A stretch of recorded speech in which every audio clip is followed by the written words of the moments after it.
Welcome to What Catholics Believe. I'm your host, Julius Smetona. You know, today we live in a time of ever-increasing preoccupation with our minds, how we feel, how our emotional states are. In fact, it's gotten to the point where many of us are afraid to cancel a golf game or even schedule a golf game without first consulting our psychiatrists. In spite of this, few people, if any, are aware that there is such a thing as a Catholic system of psychology, a Catholic notion of relation between soul and mind. With us to discuss this system is Father Donald Sanborn, Chaplain General of Catholic Men for Christ the King. Father Sanborn, welcome to What Catholics Thank Believe. You. Father, what is Catholic psychology? Well, it is really the Catholic Church that came up with the word psychology long before Freud did. It simply means the study of the soul. Psyche in Greek means soul. And so in Catholic philosophy, it was always part of the curriculum to study psychology. But when you say that seminarians are studying psychology, it makes people think that they're learning about all of the systems that people are familiar with today as psychology, when in fact that's not true at all. The Catholic Church teaches that human beings have a spiritual and immortal soul that is distinct from their bodies.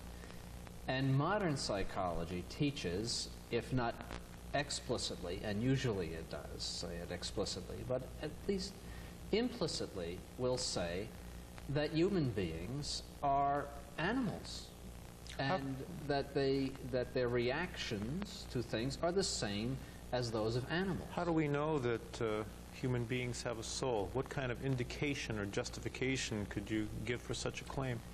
Because anything will act according to what it is. I'm sure you've heard the expression, if it looks like a duck and walks like a duck and quacks like a duck, it must be a duck. And that is common sense.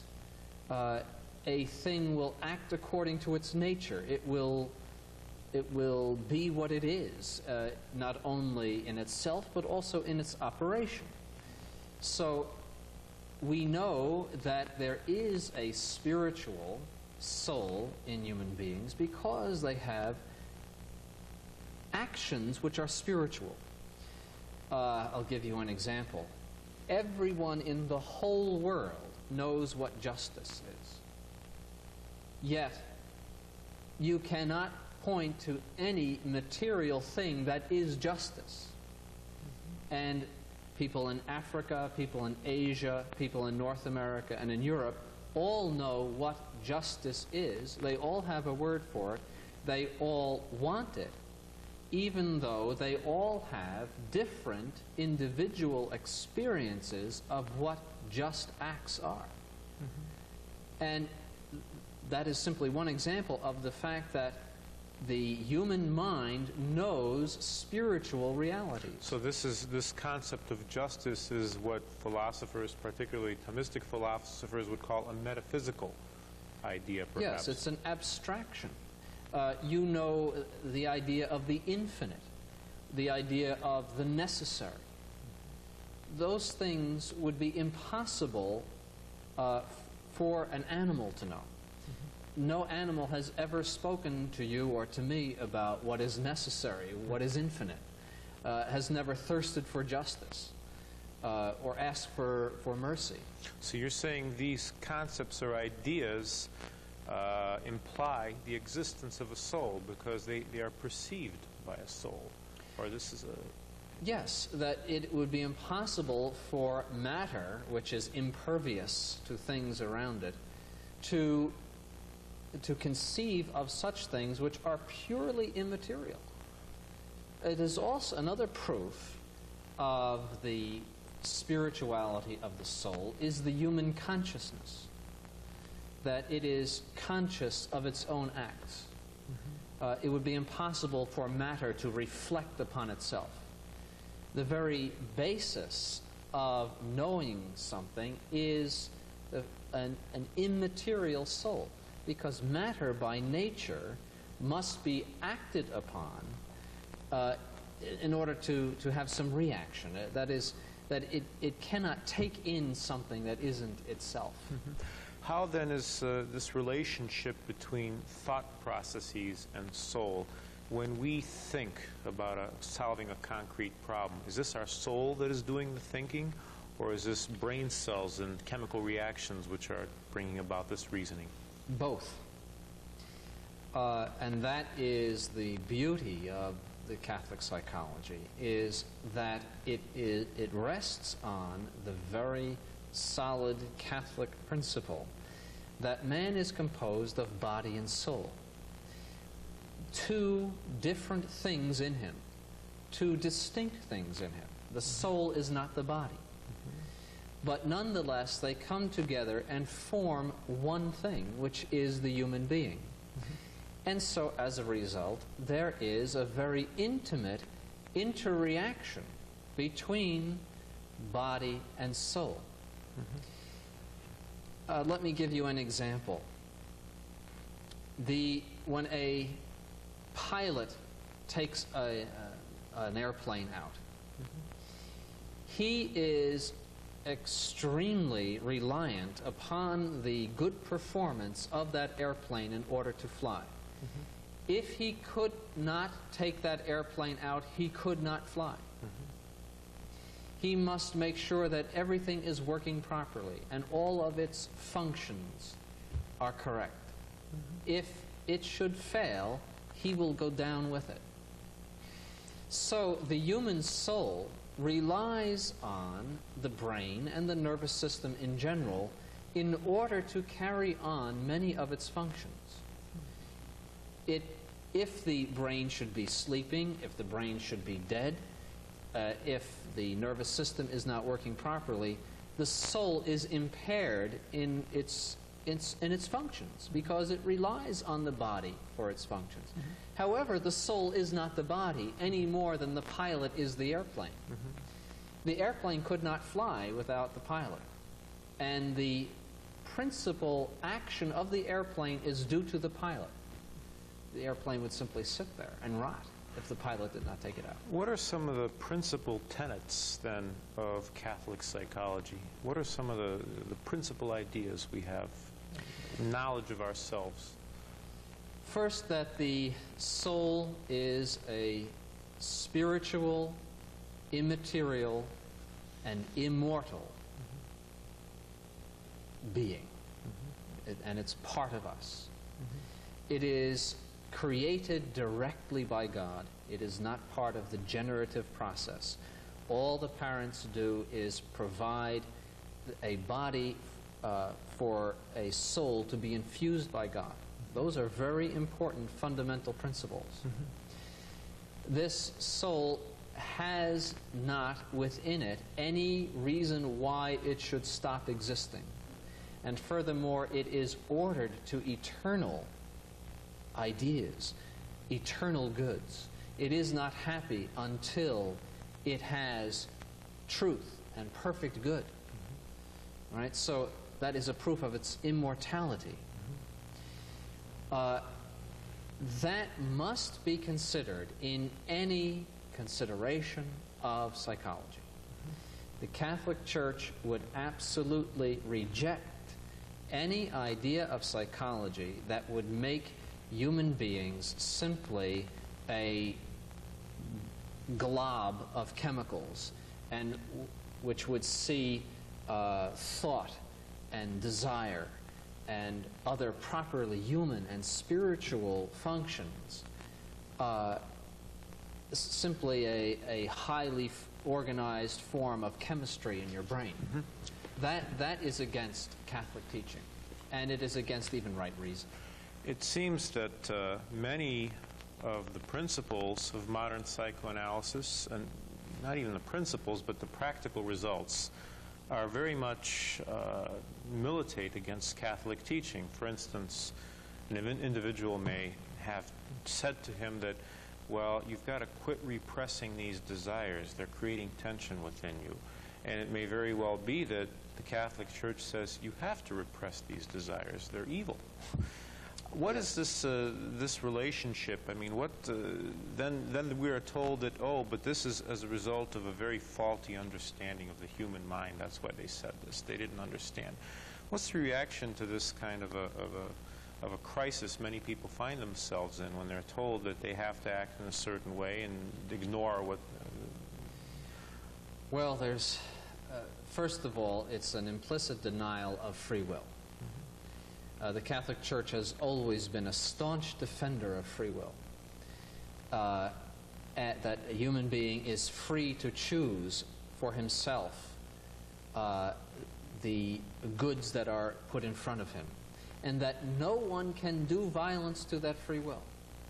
Even if you are tortured, no one can do violence underneath to your free will. All right? So to imply that the human being is simply a victim of his circumstances, his environment, his upbringing, his emotions of the present moment, is to deny essentially free will. Secondly, it is the idea that you put forth denies original sin. Now here we're in theology. Original sin is revealed by God as being of course, the first sin of Adam, and also the effect that it holds on us even after baptism. Now, in the normal state of things, the lower nature of man, his emotions, should not rebel against the higher nature. It should be the intellect of man and the will of man that are in the driver's seat. And the rest of his body and lower functions should obey. That is the order of God, that the lower obey what is higher.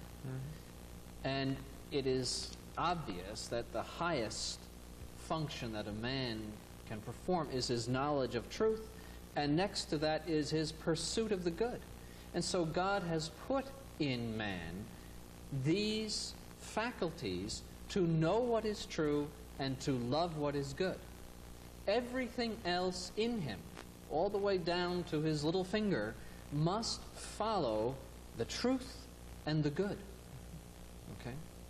So that means that any emotion that you have or any feeling that goes on in you must be compared to what is true and what is good in order to know whether it is something that should be accepted or something that should be repressed. Now, there are many feelings in a human being that happen every day that need to be repressed because they are disordered. Not everything that we feel is in order to the good. If a murderer feels that he doesn't like his next-door neighbor and is filled with hatred, he can't go murder him because he has this feeling. He has to repress that. He has to get down on his knees and ask God for the grace to forgive his enemies and to temper his anger. One of the major breakthroughs in psychoanalysis was attributed to Sigmund Freud. What is the Catholic's view, or what is the Catholic Church's view of Sigmund Freud and his whole system? Sigmund Freud is really the founder of modern psychology, and to sum up his doctrine in a nutshell would be to say that every single thought that we have and inclination that comes to us is motivated secretly by the sex drive. I mean, that's Sigmund Freud in one sentence. And this reduces human beings to actually less than animals, because not everything in an animal is for the sex drive. This makes human beings barbarians, and this is utterly opposed to the Catholic Church, as you can imagine from what I've said. That this is something that just reduces human beings to the level of animals. He probably doesn't believe in creation, and I'm sure he doesn't believe in the immortality of the human soul. It again just sees life and intellectual life as the result of a highly organized matter. And this is impossible. As I said, it's even against all of the principles of nature that simply matter could produce life. Life is motion from an intrinsic principle. When something is alive, it has the power of movement in itself. Okay, that's what life is. It's impossible that matter, by its own power, could produce life. Because matter shows properties that are against life. For example, when you buy a new car, right, does it feed itself? Does it grow? Does it augment itself? Does it become perfect the way, say, a little plant would, or even a weed in your garden? Does it reproduce itself? Of course not. It's just one degradation and deterioration from the showroom to the junkyard. That is the way matter goes. Matter resists organization and always wants to go back to its original state. So if you cannot assign the music of Mozart to simply a high organization of matter, then any more than you could define his music by simply a coordination of many highly tuned violins. I mean, it's more than that. Yes, life requires a certain organization of matter, but there must be some principle from God that is responsible for the life functions. Okay?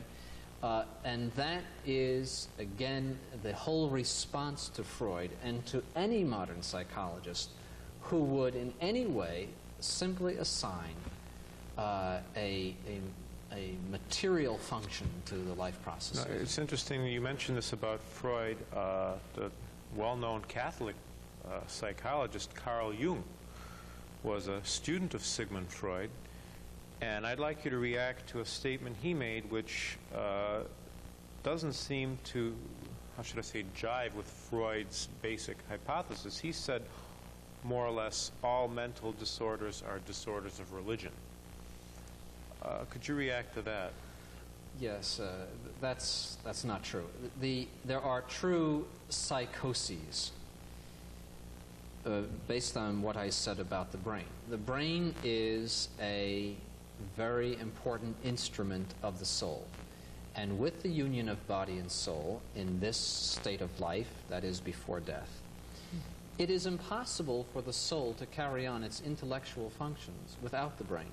So if something should go wrong in the brain, say like a bad chemical imbalance or brain damage or lack of oxygen to the brain, you're going to see it in the effect of an impaired intellectual activity. So people go senile, for example, or people are schizophrenic due to some problem like that. Paranoia, hallucination, all of these things are possible in the Catholic system because they are all due to some malfunction in the body. There's no problem there because the soul uses the body just like you use a tool. If there's something wrong with the tool, the ultimate effect of what you do will have something wrong with it. Okay, so there's no problem there. The problem arises in seeing the intellectual functions as purely functions of the brain. And when your brain malfunctions, then you as a human being malfunction, and you're no longer a human being. And this is the reason why they would like to put old people to death with euthanasia. That they are no longer considered human beings because they no longer seem to function. They're like machines that have broken down. How is it that when you mentioned about the soul, that the soul uses the brain actually in its reasoning powers, what happens to the soul then after the body dies? How is it going to reason then? God must infuse in the soul the knowledge that it wants the soul to have. So much does the soul rely on the body that the soul cannot know anything without the body, apart from the special intervention of God. So, for example, when the particular judgment, in the opinion of theologians, happens immediately after death, as soon as the soul perceives that it is separated from the body, it knows immediately its relationship to God. That is, its immediate knowledge. Where will the memory rest? I mean, if this is, again, it seems to be a biological function. At the moment of separation, how will the soul recall these things? Well, the spiritual intellect has its own memory. The brain has its memory. They work hand in hand. But you will not lose your intellectual, spiritual memory. You will remember things from this life. But again, only at the suggestion and the infusion of knowledge from God. Because the soul is incapable of moving without the body. Has there ever been comment, official church comment from the popes or any of the higher authority with regard to Sigmund Freud, modern psychology in general? Is there an official stance as such? Not that I know of. It's very possible that Pope Pius XII spoke about it, because he spoke about many things of modern interest. But I know that the points that I have made are from the teaching of the Catholic Church, and any comment that they would make would be simply to apply the teaching of the Catholic Church to modern psychology.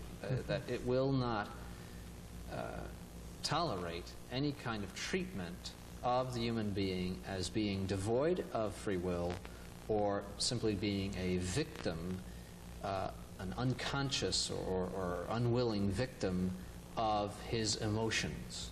This is the trend of modern psychology. Well, this would seem to throw out quite a bit of modern psychology, though, the whole so-called deterministic school. Yes, it would. Also, the implicit denial of original sin, it would have to throw out. And modern psychology does implicitly deny original sin. Much of it is based on, if you like it, do it. If that's what you feel like doing, as long as you don't hurt anybody else, go ahead and do it. It's good for you. That is completely contrary to Catholic spirituality. For Catholic spirituality wants to tame the man. Catholic spirituality wants to put the bit in the horse's mouth and make it subject to God, ultimately, and to all of the rules of the spiritual life. And it takes a great mortification. You never heard any saint of the Catholic Church say, well, if you like it, go ahead and do it. I mean, or you never saw any saint simply indulge in the things of this world and his feelings and desires of the moment. I mean, that is completely contrary to the path that the saints have set for us. One thing I'd like to ask you, Father, as well, it seems really this day and age everyone goes to psychiatrists for almost any reason. They've become the gurus, so to speak, of our society. And granted, as you mentioned, there is legitimate biological mental illness. How much of you must see this as a priest yourself when people are troubled.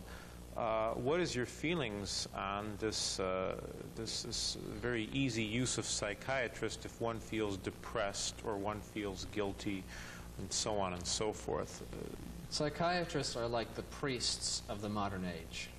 And the reason that they are is because a priest is someone who is a link between this world and the perfect happiness of the next world.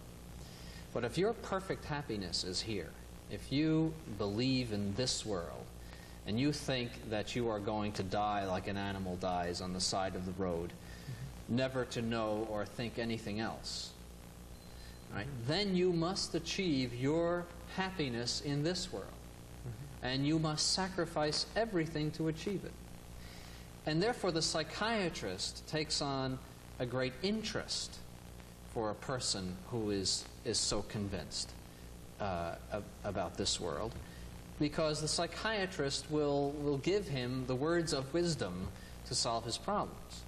A priest will give you the words of eternal wisdom and will tell you to mortify your bad inclinations. The psychiatrist will give his blessing to your bad inclinations because you find them inside of yourself. And so psychiatrists will tell people to do the most perverse and impure things in order to find their happiness in this life. And as many times the psychiatrists themselves ought to see a psychiatrist. You know, they have their own problems. What would your recommendations be then for, say, a Catholic who wants to see a psychiatrist, who feels upset or has some kind of a depression or sadness? To what extent is he under obligation to overcome these problems on his own? And to what extent does he have to have professional help? I would say first he should see a priest, because many of the problems that he has, either depression or problems about impurity or whatever, can be solved by a priest. There is no, in the message of our Lord Jesus Christ, there is no room for depression. It is a message of joy.